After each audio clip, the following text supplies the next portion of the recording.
If you're getting the UE:/IoStore:/ signature error -pack is invalid error while launching Fortnite, don't worry. Before making this video, I went through Epic Games community discussions and several player reports where many users were experiencing the exact same issue.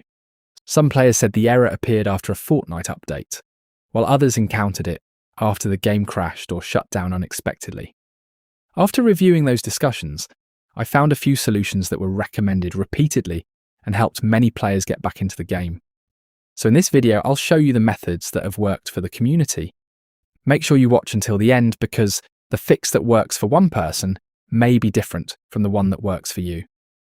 Let's get started. Once everything is closed, press Windows+E to open File Explorer. Navigate to the drive where Fortnite is installed. Open the following folders: Fortnite Arrow, Fortnite Game Arrow Content, Arrow Packs. Inside the Packs folder, sort the files by size, from the smallest to the largest. Now carefully look through the files and identify every file that's smaller than 2,000 kilobytes.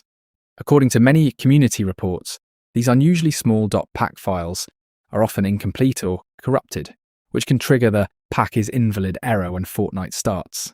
Select all of the files that are less than 2,000 kilobytes, then delete them. Be careful not to delete the larger game files.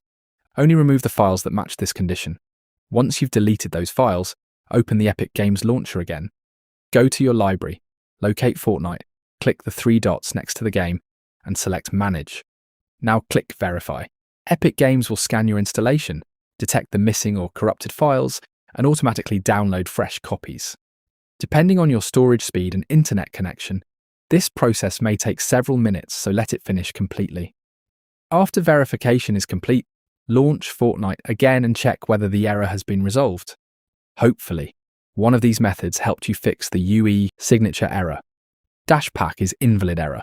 If you're still experiencing the same issue, let me know in the comments exactly when the error appears, and I'll do my best to help you out.